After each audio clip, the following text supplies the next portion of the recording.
What if your greatest battle isn't against the world, but against yourself? Not against circumstances, people, or fate, but against a mind quietly programmed by fears you never chose and beliefs you never questioned. In this moment, right now, you are not merely thinking, you are being thought by patterns, by conditioning, by silent scripts written long before you were old enough to hold a pen.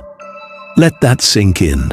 Your mind, your precious, brilliant, limitless mind, is not fully your own. At least not yet. Welcome to Echoes of Mind, where we journey inward, not to escape the world, but to understand how it's created within us. What if I told you that nearly everything you do, your decisions, emotions, hesitations, are not truly yours? That your life is being directed by an unconscious architect within you whose voice mimics your own, but whose words are borrowed from childhood wounds, cultural expectations, and long-forgotten experiences. You think you're choosing freely, but most of the time, you're reacting on autopilot. Your reactions to love, failure, opportunity, and rejection are often not deliberate decisions, but echoes from the past. This is not weakness, it's not failure, it's programming. And here's the truth, no one teaches us in school. You can rewrite the code. Your mind is not static, it is plastic, neuroplastic. Every thought you repeat, every habit you cultivate, every emotion you process physically reshapes the structure of your brain. So the question is not, can I change? But will I take back authorship of the mind that shapes my world? Modern science has confirmed what ancient philosophers suspected. The conscious mind is but the tip of the iceberg. What you think is often a reaction, not a decision. When you feel fear, anxiety, self-doubt, these are not flaws in your personality. They are the echoes of a mind wired for survival, not growth. But there is a difference between surviving and living. And here's where philosophy meets psychology. Living well requires awareness, the kind of awareness that turns inward, the kind that asks, are these thoughts truly mine? And waits for the uncomfortable silence before the truth. Your subconscious is not evil, it's loyal. It does not judge, it obeys.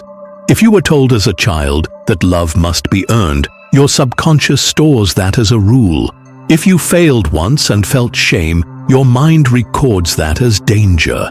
Now, years later, you flinch at vulnerability, avoid ambition, or shrink in moments of power. Not because you are unworthy, but because the mind is simply doing its job, protecting you from what it believes is pain.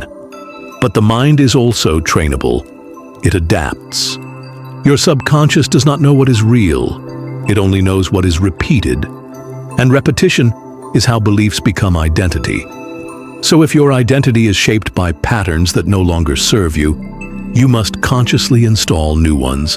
Not just by saying different things, but by being different, consistently, emotionally, with intention. You are not experiencing reality. You are experiencing a filtered version of it, constructed by the lens your subconscious holds up to the world. Your beliefs act as gatekeepers. If you believe you are unworthy, you will overlook every compliment, every success, every opportunity that contradicts that belief. Your brain, through the reticular activating system, RAS, will simply erase those realities from your awareness. This is not mysticism. This is neuroscience. It means if you want to see new opportunities, you must first believe they exist. If you want to experience success, you must first believe it's safe to succeed. Because the world doesn't change when you open your eyes. It changes when you change the lens through which you see. There are invisible chains wrapped around your mind. Beliefs you did not choose but have carried for years. I'm not good enough. Success is for others. Love must be earned. I'm not ready. These are not truths. They are echoes, inherited patterns, emotional fossils left by people who were doing their best, but who didn't know better. And here is the moment of power. Those beliefs are not you. You are the one who can observe them. And if you can observe them, you can change them. The moment you identify a belief is the moment it begins to lose its power.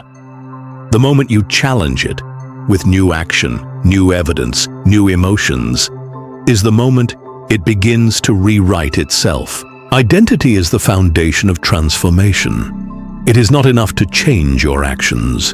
You must change your identity. Not through force, but through embodiment. Start by asking, who do I choose to be? Then, act in alignment with that answer, even before it feels true. Especially before it feels true. Because repetition creates belief, and belief creates identity. Every time you choose to act as if you are confident, focused, worthy, you are etching that belief into the architecture of your subconscious. And eventually the mask becomes the mirror. There is a war happening in your mind between the part of you that seeks expansion and the part of you that seeks safety. Growth feels like danger to the subconscious. Change feels like threat. That's why self-sabotage isn't sabotage, it's protection. But here's the shift. What if you could train your mind to see change as safety, to see risk as growth, to see discomfort not as danger, but as destiny? That's not just mindset, that's mastery. And mastery doesn't come from thinking differently once. It comes from practicing a new identity every day. The most powerful truth you'll ever learn is this: you are not your thoughts. You are the one who can choose them. You are not your beliefs. You are the one who can rewrite them. You are not your past. You are the one who can decide what comes next. Right now, in this moment, your mind is either constructing the future you want or reinforcing the one you fear. And that decision of who you will become starts now. If this message resonated with you, don't keep it to yourself. Like this video to let the algorithm know that content like this matters, and comment below. What's one belief you're ready to rewrite? And most importantly, subscribe to Echoes of Mind for weekly insights that help you master your thoughts, awaken your potential, and live from the inside out. Because this isn't just a channel. This is your awakening.